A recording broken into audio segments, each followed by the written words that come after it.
एएमएचएसएससी के digital initiative में आपका स्वागत है।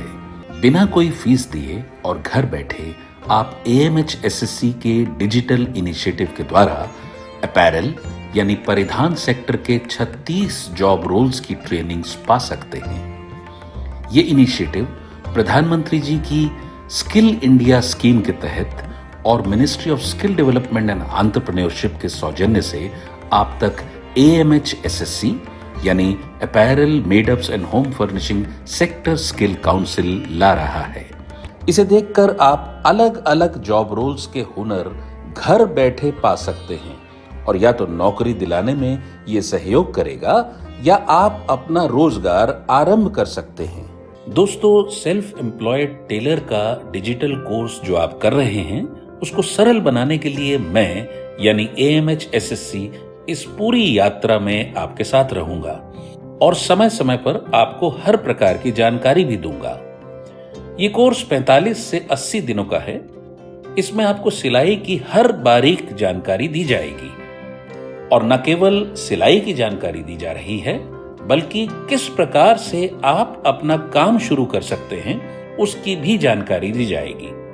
इस कोर्स को करके आप अपना स्वयं का काम कर सकते हैं और अच्छा पैसा कमा सकते हैं। आइए अब हम सेल्फ एम्प्लॉयड टेलर के बारे में जानकारी प्राप्त करते हैं। ये जॉब रोल हमारे लिए बहुत महत्वपूर्ण है। इसकी ट्रेनिंग करके हम आत्मनिर्भर बन सकते हैं।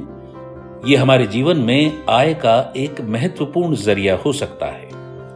इस ट्रेनिंग को करने के बाद हम अपना व्यवसाय शुरू कर सकते हैं। दोस्तों, इस जॉब रोल की ट्रेनिंग करके आप सिर्फ कपड़े की सिलाई ही नहीं कर सकते बल्कि अन्य प्रकार के काम भी कर सकते हैं। जैसे कि ये देखिए, कुशन कवर, पर्दे, अलग अलग डिजाइन के सोफे कवर और पिलो कवर भी बना सकते हैं। सेल्फ एम्प्लॉयड टेलर के 4 मुख्य राष्ट्रीय मानक हैं। कार्यस्थल एवं मशीन का रखरखाव, डिजाइन बनाकर कपड़े को काटना, सिलाई एवं सिलाई की प्रक्रिया और विभिन्न प्रकार की सिलाई की जानकारी, कपड़े की जांच करना और आवश्यकता अनुसार उसमें बदलाव करना। कार्यस्थल एवं मशीन का रखरखाव। आप अपनी मशीन को रोज सुबह साफ करने का सही तरीका जानिए।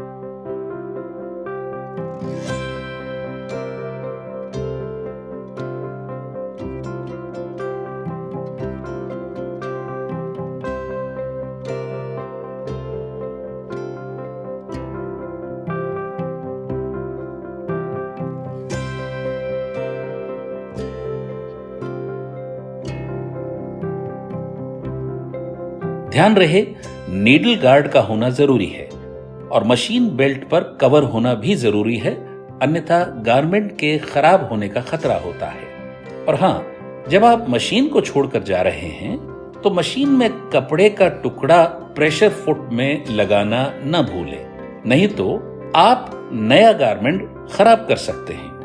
अपनी दुकान की साफ सफाई अच्छी प्रकार से करें। सभी वस्तुओं को ठीक प्रकार से रखें। सभी प्रकार के बटनों को अलग अलग रखें। धागे को एक डब्बे में रखें इस प्रकार से। इंची टेप को सही जगह पर रखें। सभी प्रकार के स्केल को एक अलग जगह पर रखें। सिले हुए कपड़ों को भी अलग अलग जगहों पर रखना चाहिए। फैब्रिक को अलग जगह पर रखें और जैसा हमने आपको पहले बताया, जब काम खत्म हो जाए तब जाने से पहले मशीन में एक कपड़े के टुकड़े को लगाकर रखें, जिससे कि मशीन में जो तेल आ जाता है वो आपके बने हुए कपड़े को कभी खराब न करे।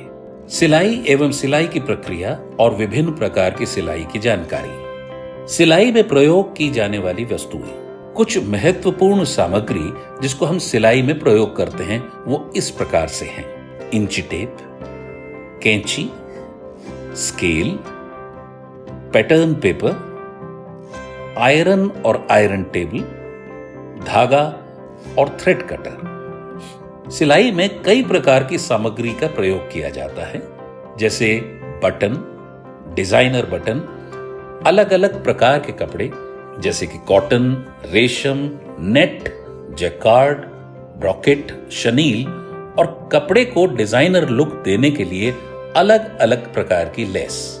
इन सभी सामग्री से हम अच्छे से अच्छे परिधान बना सकते हैं, जैसे कि salwar suit, frock, gown, blouse और अलग अलग प्रकार के कुर्ते और पजामे। किसी भी परिधान को बनाने से पहले उसका माप लिया जाता है, जैसा कि आप इस वीडियो में देख सकते हैं।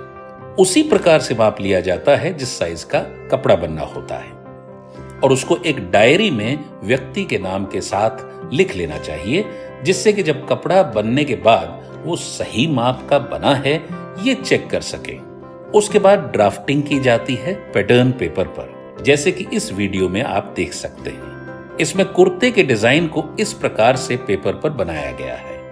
मशीन की किताब में दिए गए निर्देश के अनुसार अपनी मशीन को सेट कर लें। उसके बाद मशीन को कपड़े पर चलाकर देख लें कि वो सही प्रकार से चल रही है या नहीं।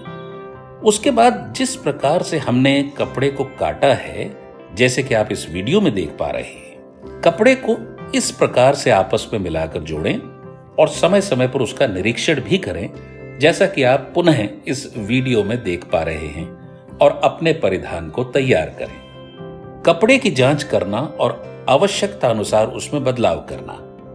जैसा कि हमने पहले ही आपको बताया था कि कपड़े का माप लिया जाता है जिस साइज का कपड़ा बनना होता है, और उसको एक डायरी में व्यक्ति के नाम से लिख देना चाहिए, जिससे कि जब कपड़ा बनने के बाद वो सही माप का बना है या नहीं ये हम चेक कर सकें। जब आप परिधान की फिटिंग की जांच करें तो आपको कई प्रकार की जांच करनी होती है, जो कि इस प्रकार से है।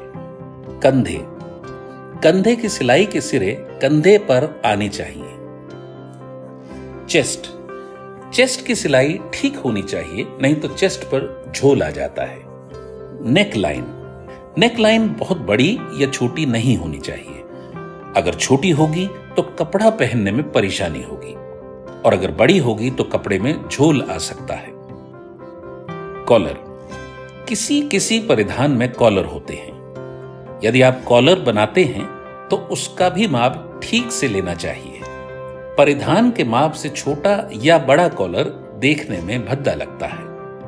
आस्तीन, परिधान बनाते समय इस बात का ध्यान रखना होता है कि माप ठीक है कि नहीं। परिधान के माप से छोटी या बड़ी आस्तीन देखने में भद्दी लगती है। कमर, कमर पर सिलाई ज्यादा टाइट या ज्यादा ढीली नहीं होनी चाहिए, नहीं तो कपड़ा पहनने में परेशानी होगी और उसका लुक भी अच्छा नहीं लगेगा। हिप, परिधान हिप या जांघ पर ढीला नहीं होना चाहिए, क्योंकि इससे सिकुड़न दिखाई देती है। परिधान बनने के बाद ऊपर दिए गए माप के निरीक्षण को करने के बाद यदि आवश्यकता हो तो परिधान में बदलाव करें और अपने हुनर का परिचय दें। इस प्रकार से आप इस कोर्स की ट्रेनिंग करके कुशल कारीगर बनकर अपना स्वयं का व्यवसाय शुरू कर सकते हैं और आत्मनिर्भर बन सकते हैं, या किसी भी बुटीक में काम कर सकते हैं और पैसा कमा सकते हैं। आशा है आपको इस वीडियो में दी गई जानकारी से लाभ हुआ होगा। कौशल भारत, कुशल भारत।